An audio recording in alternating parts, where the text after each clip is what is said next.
हम लोग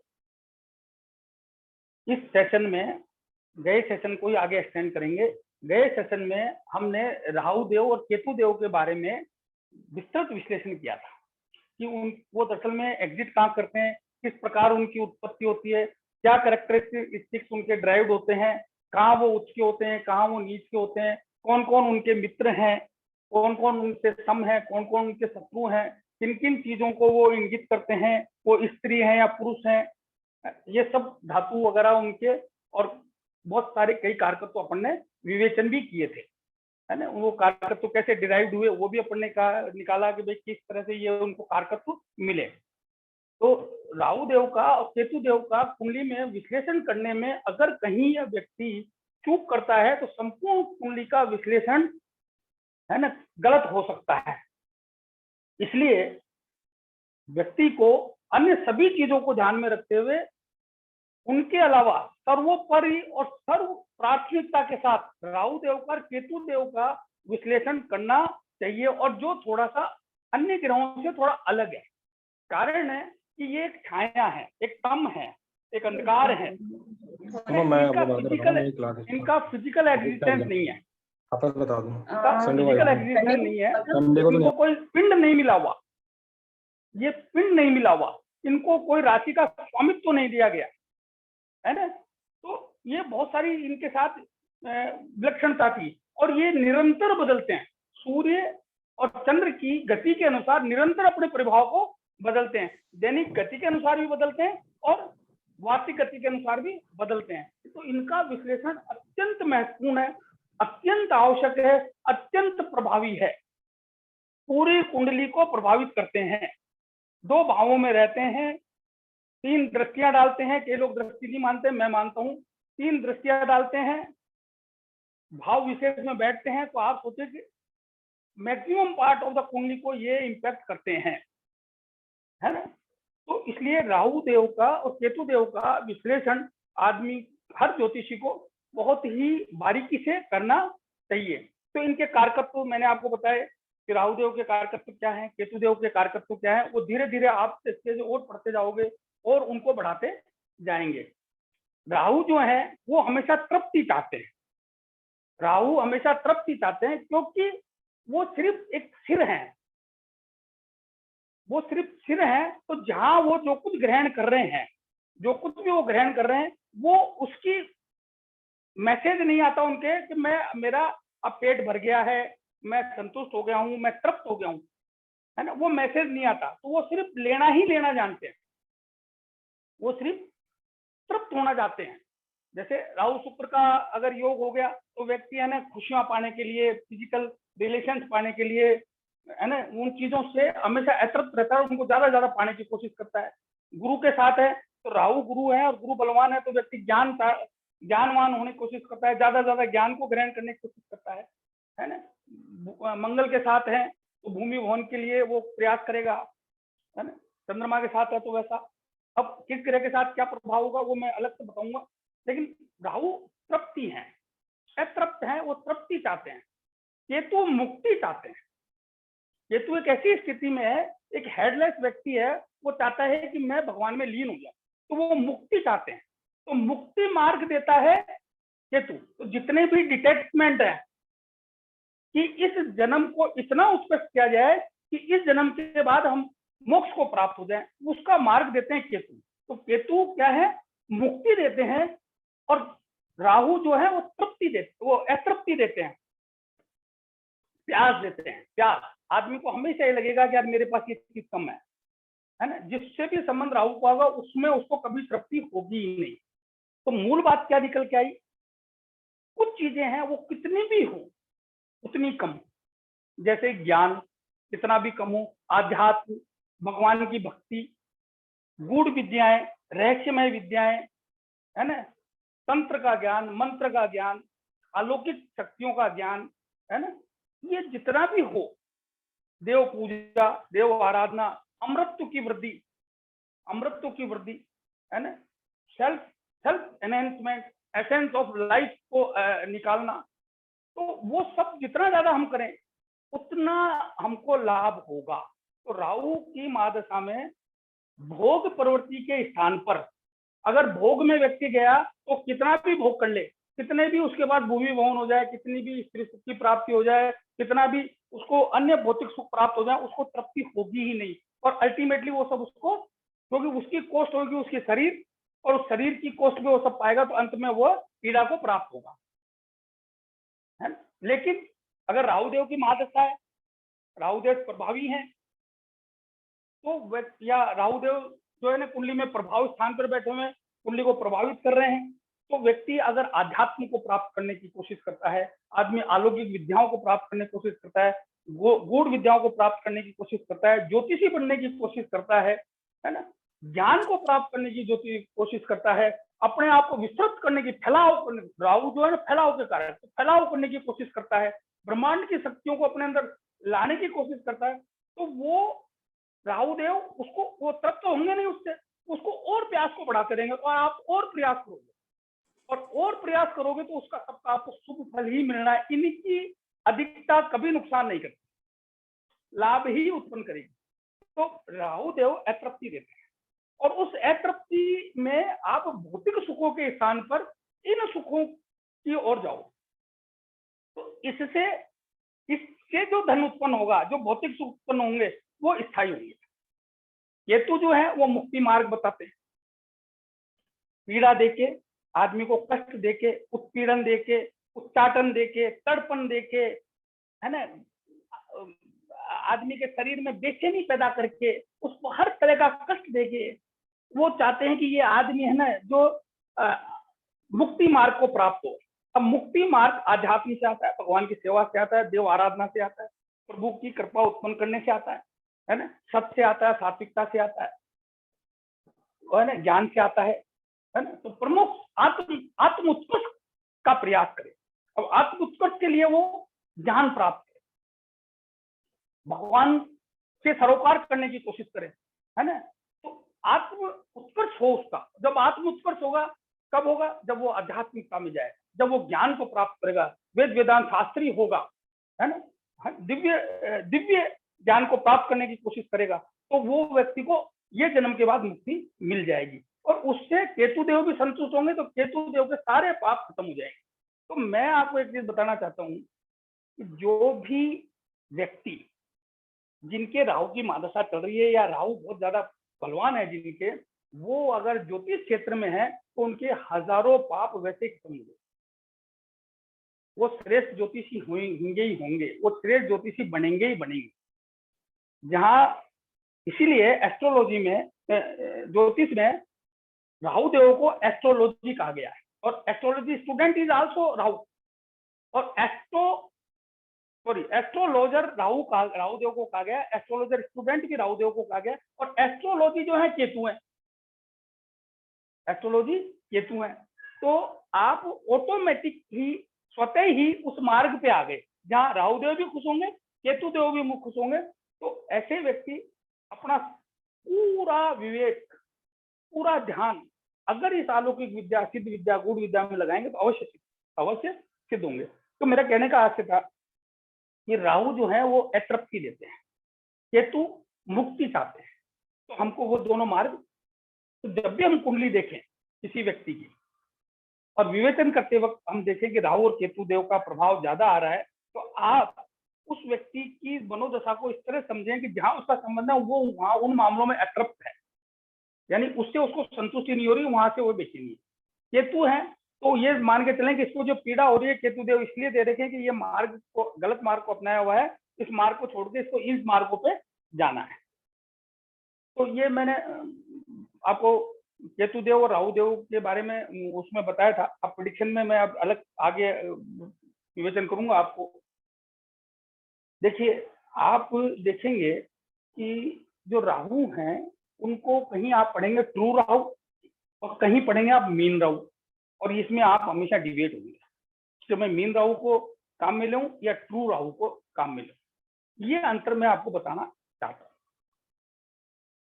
ट्रू राहु और मीन राहु, मीन का मतलब होता है एवरेज, मीन का मतलब होता है एवरेज, जो है ना औसत लेते हैं ना, वो मीन। तो देखिए, मैंने आपको बताया था कि राहु देव जो है छाया है, केतु देव एक ऐसा बिंदु है जब पूर्ण प्रकाश आकर गिरता है। केतु देव एक ऐसा बिंदु है जहां सूर्य का पूर्ण प्रकाश आकर गिरता है। और राहु देव छाया है, तो छाया तो लंबी होती है, कभी छोटी होती है, कभी मैंने बताया था तिथि अनुसार वो बढ़ती जाएगी या घटती जाएगी, यानी कि सूर्य पृथ्वी और चंद्रमा की स्थिति के अनुसार वो बढ़ेगी या घटेगी। तो जो केतु का बिंदु होता है, उस जगह जब राहु देव के बिंदु को मिला लिया जाता है जो सही 180 पर है, वो तो कहलाता है मीन राहु, यानी एवरेज हो गया वो कहीं छोटे हैं तो बट लंबे हैं तो छोटे हो जाएंगे, छोटे हैं तो लंबे हो जाएंगे, यानी एवरेज जो उनका एक महीने का एवरेज है वो एवरेज आएगा, एक तरह मीन आएगा। इसकी गणना थोड़ी और है, मैं आपको अभी एक बता रहा हूं ताकि आप कभी डिबेट नहीं हो। तो मीन राहु, ज्यादातर ज्योतिष में मीन राहु ही प्रयोग किए जाते हैं, ज्यादातर ज्योतिष में मीन राहु ही प्रयोग किए जाते हैं। जब बहुत ही आगे आदमी बढ़ जाता है और वो बहुत ही प्रिसाइज प्रिडिक्शन करना चाहता है तो वो ट्रू राहु पे बात करते हैं, है ना, ट्रू राहु पे बात करते हैं। और ट्रू राहु जो है ना वो एक्चुअल पॉइंट जो छाया का अंतिम बिंदु है ना, उस बिंदु तक गिना जाता है, वो ट्रू राहु। और हम अभी मीन राहु ही लेंगे, आपका सॉफ्टवेयर भी मीन राहु पे ही बना हुआ है।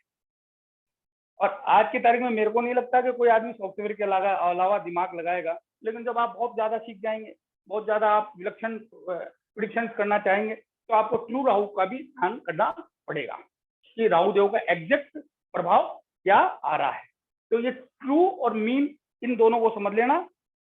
मीन राहु ही काम में लेते हैं, पंचांग में भी मीन ही दिया हुआ रहता है, ट्रू भी दिया हुआ रहता है, लेकिन ज्योतिषीय गणनाओं में मीन को ही आजकल काम में लिया जा रहा है, पूर्व से भी, क्योंकि वो बिल्कुल केतु से बिल्कुल सामने रहते हैं। इसका आप ध्यान रखना, ये बात आ गई थी इसलिए मैंने आपको बताया। अब देखिए, अब बात आती है राहु देव और केतु देव, इनका एनालिसिस किस प्रकार करना चाहिए। तो मैं आपको बताता हूं कि ये जो है हमेशा भाव साचार्य, भाव साचार्य, भावेश साचार्य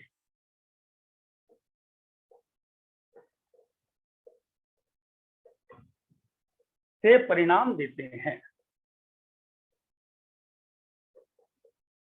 कैसे? भाव साचार्य क्या होता है? राहु केतु को कोई राशि प्राप्त नहीं, तो ये जिस भाव में बैठते हैं उस भाव के परिणाम देते हैं, जिस भी भाव में बैठेंगे उसी के परिणाम ये देंगे। पहला सिद्धांत, जिस भाव में बैठे हैं उसी भाव के परिणाम देंगे, और जिस राशि में बैठे हैं उस राशि के स्वामी हो जाएंगे। ये हमेशा स्वग्रही होते हैं, जिस राशि में बैठते हैं उसी के स्वामी हो जाते हैं, है ना। तो ये भाव साचार्य, यानी जिस भाव में बैठे हैं उसके परिणाम देंगे, और जिस राशि में बैठे हैं उस राशि के स्वामी हो जाएंगे। ठीक है। दूसरा होता है भावेश साचार्य, जिस भावेश के साथ ये बैठे, जिस भी भाव के स्वामी के साथ ये बैठे हैं उसके परिणामों को देते हैं, उसके कारकत्वों को भी स्वयं ग्रहण कर लेते हैं और उसको भी देते हैं। यानी कि भाव जिस राशि में बैठे हैं उस राशि के अनुसार, जिस भाव में बैठे हैं उस भाव के अनुसार, और जिस भावेश के साथ बैठे हैं उस भावेश के अनुसार परिणाम देते हैं। यानी जिस ग्रह के साथ बैठे हैं तदनुसार ये परिणाम देते हैं। क्योंकि इनकी ताकत, ये छाया है, ये एक झुंड है, तो जिस भी ग्रह के साथ बैठते हैं उसकी सारी शक्ति को खुद एब्जॉर्ब कर लेते हैं और उसको शक्तिहीन कर देते हैं। यानी कि वो ग्रह जो है उसमें विष डाल देते हैं और उसका सारा अमृत खुद ले लेते हैं। समझ लो आप। तो ये हमेशा भाव साचार्य, भावेश साचार्य से ही अपना परिणाम देते हैं। जैसे मैं एक कुंडली बनाता हूं, इसलिए ये कहा गया है कि राहु केतु की अकेले स्थिति सर्वोत्तम होती है। जिसकी भी कुंडली में राहु केतु अकेले बैठे हैं वो सर्वोत्तम स्थिति है, या राहु केतु जो है ना वो मित्र के साथ हो तो उत्तम होते हैं। तो सबसे श्रेष्ठ कहा गया है कि राहु केतु अकेले हो, राहु केतु अकेले हो, अष्टम और 12वें भाव में कोई ग्रह नहीं हो, ये श्रेष्ठ कहा गया है। जैसे मैं मेष लगन ही ले रहा हूं,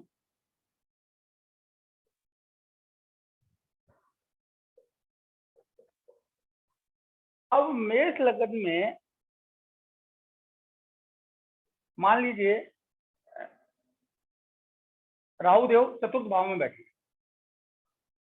राहु देव चतुर्थ भाव में बैठे हैं, तो राहु जो है चतुर्थ भाव के परिणाम देंगे, राहु चतुर्थ भाव के परिणाम देंगे, कर्क राशि के परिणाम देंगे। यह हुआ भाव साचार्य। भाव साचार्य मतलब जिस भाव में तो चतुर्थ भाव में तो चतुर्थ भाव के परिणाम देंगे और कर्क राशि के परिणाम देंगे। अब ये परिणाम किस पे डिपेंड करेगा, ये परिणाम किस पे डिपेंड करेगा कि इनसे इस कर्क राशि का इनका क्या संबंध है, साथ ही कर्क राशि के स्वामी की क्या स्थिति है। अब मान लीजिए कर्क राशि का स्वामी चंद्रमा यहाँ बैठा है पंचम में, तो ये चतुर्थ पंचम योग हो गया है ना, तो जो राजयोग हो गया, प्रबल राजयोग हो गया, तो ये राहु भी राजयोगकारी हो गए। ये बहुत श्रेष्ठ परिणाम देंगे, ये बहुत श्रेष्ठ परिणाम देंगे। ये राजयोग हो गया, यानी कि केंद्र त्रिकोण भाव में राहु बैठे हो और केंद्र त्रिकोण का स्वामी लक्ष्मी नारायण योग बना रहा हो, तो वह जो है वो राजयोग के परिणाम देगा। राहुदेव राजयोग के परिणाम देंगे। अब मान लीजिए ये चंद्रमा छठे में चले गए, तो अब ये राहुदेव जो है ना इस छठे के भी परिणाम देंगे। यहाँ चतुर्थ राशि के चौथे भाव के साथ साथ चंद्रमा चूंकि छठे में चला गया और कन्या राशि में चला गया, तो उस छठे भाव के भी परिणाम ये यहाँ उत्पन्न करेंगे, यानी कि ये रोग भी दे सकते हैं। तो ये राहु, अब मान लीजिए कि ये गुरुदेव राहु के साथ आके बैठ गए, ये गुरुदेव यानी नवम का स्वामी गुरु, मैं इसको नहीं पकड़ रहा हूं, ये तो इतर से देगा इसलिए यहाँ के देगा, तो ये राहुदेव परम योगकारी हो गए, ये राहुदेव परम योगकारी हो गए, क्योंकि नवम केंद्र त्रिकोण संबंध हो गया और वो भी नवम भाव से हो गया। तो यहाँ पर ये राहु गुरु की युति शुभ परिणाम देगी। क्यों? क्योंकि गुरु उच्च की ओर हो गए, तो राहु भी उनकी शक्ति को बढ़ाएंगे, राहु भी उनकी शक्ति को बढ़ाएंगे। अब मान लीजिए अब यहाँ पे मंगल और आके बैठ गए, अष्टमेश मंगल आ गया, लग्नेश नहीं करना हूं मैं भी, लग्नेश हो गए तो बहुत ही श्रेष्ठ योग हो गया। ये नवम ये तो बहुत ही श्रेष्ठ योग हो गया, गुरु का मंगल का नीच भंग भी हो गया। लेकिन मैं अष्टम गिन रहा हूँ, और मान लीजिए अष्टम भाव का स्वामी हो गया, यहाँ आ रहा है और दो पाप ग्रह एक साथ बन रहे हैं, तो ये अष्टम का भी परिणाम देंगे, यानी कि ये रोग भी देंगे हर हाल में, ये रोग भी उत्पन्न करेंगे, क्योंकि दोनों का पापत्व इकट्ठा होकर लग्नेश स्वयं राहु के साथ है, तो ये रोग भी उत्पन्न करेंगे, क्योंकि यहाँ के भी परिणाम ये देगा। और उत्तराकाल मत में कालिदास जी ने कहा है कि राहु केतु जिस भी ग्रह के साथ बैठे हो या जिस भी ग्रह से ग्रस्त हो, उसकी पावर को जिस भी ग्रह को देखें उसकी पावर को 3 गुना कर देते हैं, उसकी पावर को 3 गुना कर देते हैं। मतलब आप देखिए कितना बलवान है इनका वो, मतलब ये अपनी पावर को तो डबल करके देते हैं और उस ग्रह की पावर को भी बढ़ा के 3 गुना कर देते हैं। ये राहुदेव का और केतुदेव का ये प्रभाव है।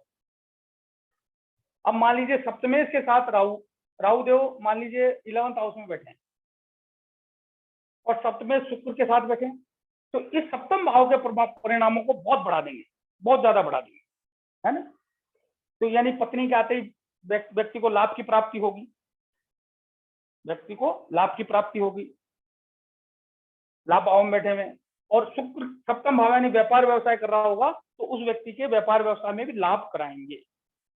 अब मान लीजिए राहु अष्टम में बैठे और इस शनि के साथ हो गए, 10वें शनि के साथ हो गए, तो अब ये क्या करेंगे, इस शनि का परिणाम देंगे, लेकिन कहाँ का, अष्टम भाव में। अब ये बुरा, यहाँ तक तो अच्छे भाव थे तो उनको उन्होंने बढ़ाया, उन्होंने शुभत्व को बढ़ाया, अब आगे बुरे स्थान पर, तो कर्म भाव को कहाँ ले जाएंगे, पाताल में, यानी कि व्यक्ति का कर्म स्थायी नहीं रहेगा, उसमें काफी फ्लक्चुएशन आएंगे, है ना, और पैसे को डुबोएगा, हमेशा दुर्व्यसनी रहेगा, कुमार्ग पे जाने की कोशिश करेगा, रिश्वत या अन्य अनैतिक मार्गों से धन कमाने की कोशिश करेगा। क्यों? और अब इस राहुदेव ने उसकी पावर को तिगुना और कर दिया तो वो अवश्य ऐसा करेगा, लेकिन आयु खूब होगी। क्यों? क्योंकि हम जानते हैं कि अष्टम का शनि आयु देता है और राहु के साथ हो तो आयु अवश्य बढ़ा देगा। और शनि इसलिए शनिवत राहु। आप समझ रहे हैं मैं क्या कहना चाह रहा हूँ? इसको और थोड़ा सा मैं क्लियर करता हूँ आपको, क्योंकि यहाँ पे अगर गलती कर गए तो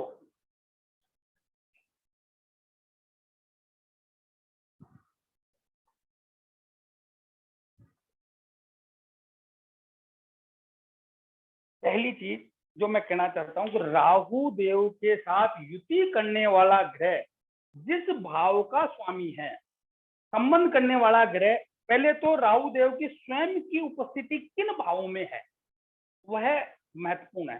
तो उस राशि के स्वामी के अनुसार परिणाम देंगे। भाव सचार्य उस राशि का स्वामी हो जाते हैं, उस भाव के परिणाम किसके अनुसार देंगे? उस राशि के स्वामी के अनुसार, कि उसकी स्वयं की क्या स्थिति है, कि वो परिणामों को उत्पन्न करने लायक है भी कि नहीं है, है ना? अगर वो खुद अशुभ हो रहा है, खुद अशुभ पैदा करना है अपने भाव को, तो राहु उसकी अशुभता को और बढ़ा देगा। और अगर वो शुभ कर रहा है तो उसकी शुभता को और बढ़ा देगा। ठीक है ना? ये राहु देव का, ये बात मैंने आपको बताई।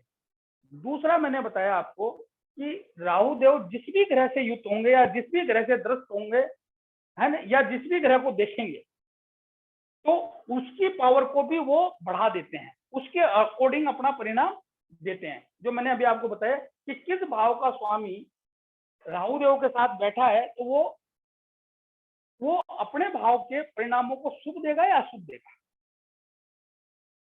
ये आपको डिटरमाइन करना है। ये आपको डिटरमाइन करना है। राहु देव को प्रबल पापी माना गया है, शनि के बाद सबसे पापी ग्रह राहु देव को माना गया है। तो 3, 6, 10, 11 भाव में उच्च स्थान, इनमें राहु देव को बहुत बलवान कहा गया है और शुभ माना गया है इनमें। हाँ जी, कोई पूछ रहे हैं कुछ? Hello hello. तो 3, 6, 10, 11, 3, 6, 10, 11 भावों में राहु देव और केतु देव की उपस्थिति बहुत शुभ मानी जाती है, बहुत शुभ मानी जाती है, शुभ परिणामदायक मानी जाती है। और यहाँ तक कहा गया है कि 11वें में अगर राहु हो तो व्यक्ति के जितने भी पर्सनल प्लेजर्स हैं, जितनी भी चाहते हैं, वो पूर्ण होती हैं। और 10वीं में अगर राहु हो तो ये कहते हैं कि वो व्यक्ति जो ना कंक्लूड्स द वर्ल्ड, दुनिया को जीतता है। 6ठे में अगर राहु है तो वो शत्रु अंता योग बनाता है, रोग रिपु ऋण से मुक्ति दिलाता है। अगर कोई व्यक्ति बहुत ऋण में फंसा हुआ है, बहुत ज्यादा शत्रु हो रखे हैं किसी व्यक्ति से, या उसको रोगों ने घेर रखा है, अगर 6ठे के राहु की महादशा आ जाए तो वो सबसे मुक्त हो जाता है। तीसरा राहु आदमी के डे टू डे जितने भी ऑब्स्टेकल्स, ऑब्स्ट्रक्शन, रुकावटें, बाधाओं को दूर करके उसको मार्ग प्रस्तुत करता है पराक्रम के लिए, है ना? तो ये इन स्थानों पर राहु देव का विशेष परिणाम होता है। मैंने अभी आपको, अब केतु देव भी इन स्थानों पर सुपरिणाम देते हैं। राहु और केतु का व्यवहार एक जैसा ही है। जो बात मैंने अभी राहु देव के साचार्य की बताई वो केतु देव से पकड़नी है आप वही, लेकिन राहु जो है वो एट्रप्सी देते हैं, प्यास देते हैं। केतु जो है ना वो आदमी को उस चीज से प्रोटेक्ट करते हैं, भौतिक सुखों से डिटैच करने की कोशिश करते हैं, है ना? उनको उस चीजों में आनंद नहीं है, लेकिन ज्ञान, आध्यात्म, है ना, और उसके मार्ग से धनोत्पत्ति, उन पे बड़ा लाभ करते हैं केतुदेव। तो उत्तरोत्तर मैं आपको वो भी क्लियर करता जाऊंगा। तो केतुदेव की उपस्थिति भी 3, 6, 10, 11 में बहुत शुभ होती है। अब जैसे मैं मेरी कुंडली एक, तो आप एक चीज बताइए, आपको भाव साचार्य और भावेश साचार्य क्लियर हुआ कि नहीं हुआ? कोई बताएंगे? सर बहुत गजब तरीके से हुआ। और कोई?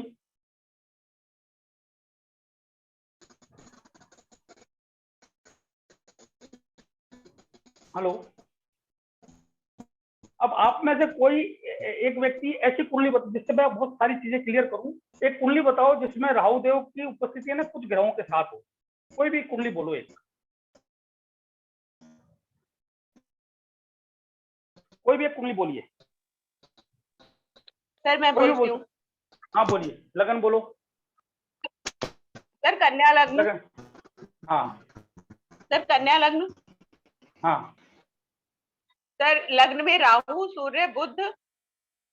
लगन में राहु सूर्य बुध, हाँ बुध और शुक्र है सर। शुक्र, ठीक है। जी सर। और सर द्वितीय भाव में चंद्रमा है। द्वितीय में चंद्रमा, दसम में गुरु सर। दसम में गुरु। गुरु, जी हाँ सर। और सर ये 12वें भाव में शनि। 12वें भाव में शनि। अभी मैं सिर्फ राहु देव को ले रहा हूँ यहाँ, सिर्फ राहु देव की बात कर रहा हूँ। मैंने पहला आपको बताया कि राहु जो है वो जिस भाव में होते हैं उसके फल देंगे। तो यहाँ राहु लगन में है तो लगन के फल देंगे, लगन में है तो लगन के फल देंगे, पहली बात। अब वो लग्नेश के साथ है, लग्नेश के साथ है तो लगन को हमने केंद्र त्रिकोण कहा गया है, तो वो शुभ फल देंगे। और लग्नेश इनका मित्र है, लग्नेश इनका मित्र है। तो जब भी राहु बुध से संबंधित दशा अंतर्दशा या गोचर आएगा तो इनको शुभ करेगा। जब भी राहु बुध से दशा अंतर्दशा आएगी, है ना, तो उनको शुभ करेगी। तो ये तो अब ये बुध जो है वो दसम भाव के भी स्वामी है और लग्नेश भी हैं, उच्च के हैं, और राहु बुध का योग हो रहा है, तो ये श्रेष्ठ फल देंगे। अब बात करते हैं शुक्र। शुक्र नीचस्थ है, शुक्र नीचस्थ है, और शुक्र जो स्वामी है द्वितीय के और नवम भाव के, नीच के हैं, शुक्र नीच के हैं। राहु और शुक्र मित्र हैं। तो ये व्यक्ति को कभी भी शुक्र यानी अपने पत्नी से, अपने क्या बोलते हैं इसको, सुखों से, अपनी खुशियों से कभी भी संतुष्टि नहीं होगी और न ये उसको संतुष्ट होने देंगे। लेकिन क्योंकि ये भाग्य के भी स्वामी है, भाग्य के भी स्वामी और राहु के साथ बैठे हैं और राहु के मित्र हैं, तो ये जब जब भी राहु शुक्र का भी संबंध होगा तब भी इनको लाभ करेंगे, बशर्ते कि ये व्यक्ति शुक्र को बलवान कर ले। हालांकि शुक्र का नीच भंग हो रहा है, हालांकि शुक्रदेव का नीच भंग हो रहा है, लेकिन फिर भी इनको शुक्र बलवान करना ही पड़ेगा।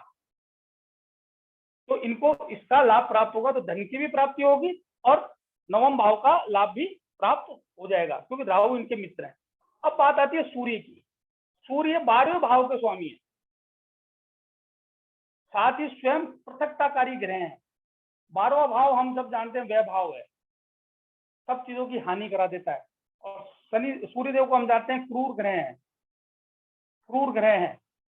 तो जब भी राहु में सूर्य आएंगे, जब भी राहु में सूर्य आएंगे, इस व्यक्ति का सारा धन, सुख, पत्नी से विरक्ति, बुद्धि का नाश, सब कुछ हो जाएगा, क्योंकि इस भाव के परिणाम को 3 गुना कर देंगे। और ये चूंकि लगन में आ गए, तो जो इन सब ने कमा के इसको दिया है ना, इन सब ने जो अर्न करके इसको दिया है, वो ये इस राहु में सूर्य का संबंध आते ये व्यक्ति पूरी तरह अपना सब कुछ खो सकता है।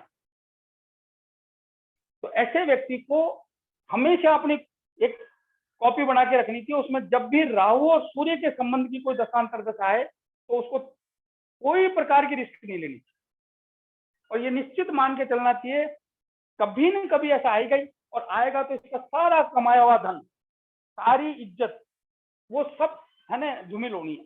क्योंकि राहु शुक्र जो है ना, राहु सूर्य का योग, ये आदमी को बेइज्जत भी कराता है, ये आदमी की जो पर्सनैलिटी होती है ना उसको डेंट भी करता है, क्योंकि ये बदनामी का योग भी है, और बदनामी भी अच्छी खासी करा देते हैं, अपमान करवा देते हैं। 12वां भाव है तो अवश्य अपमान कराते हैं, 12वां भाव अपमान का भी आप लोग जानते हैं।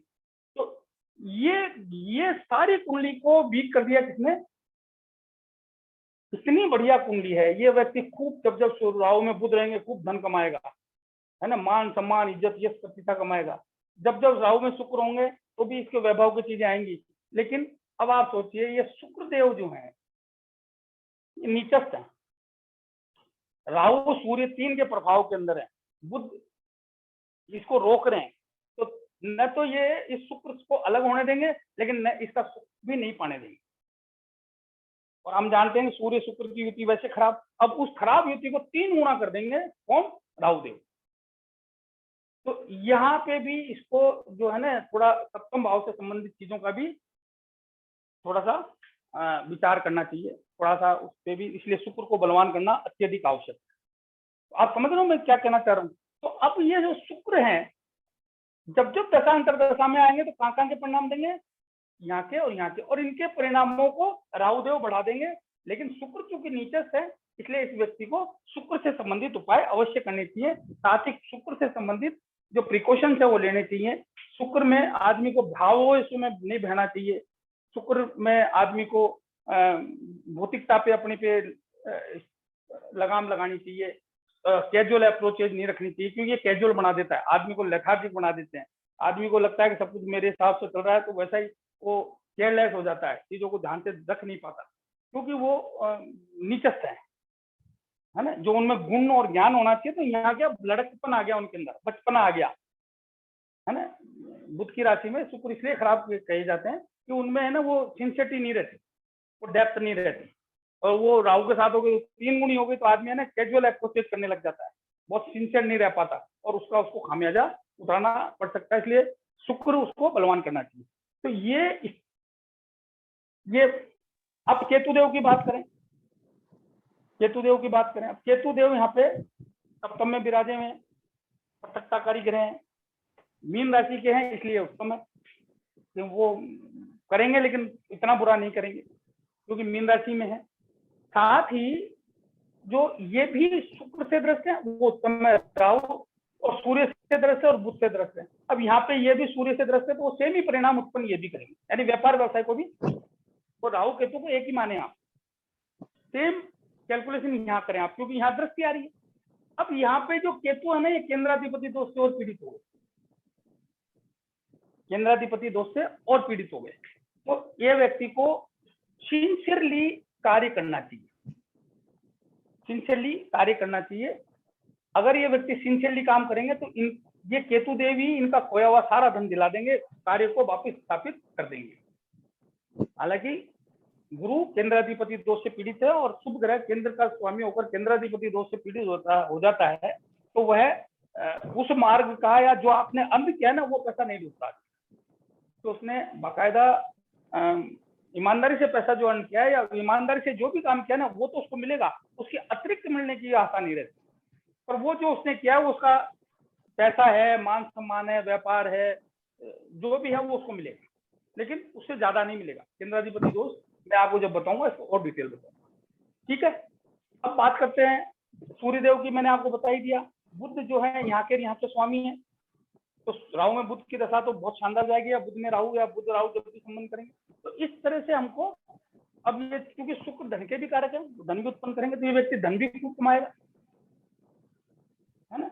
और राहु शुक्र जो है वो पत्नी से जो अतृप्ति देगा, तो सही। आप समझ में, शिवाली जी समझ में आया कुछ? कोई क्वेश्चन हो तो पूछिए। जी सर, बहुत अच्छे से समझ आया।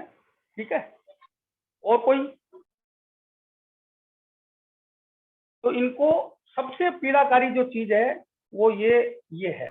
और मैं आपको एक चीज और बता दूं, अगर किसी व्यक्ति का सूर्य कमजोर है, राहु के साथ युति है, तो वो व्यक्ति को है ना ऐसे कार्य नहीं करने चाहिए जिसमें कभी बदनामी होने का डर हो। खासकर स्त्री जातक हो और ऐसा संबंध बन रहा हो, और मान लीजिए ऐसा संबंध दूसरे और 7वें और 10वें भाव में बन रहा हो, तो उनको है ना जो मोबाइल वगैरह या ऐसे कोई भी ऐसा कार्य नहीं करना चाहिए। नहीं तो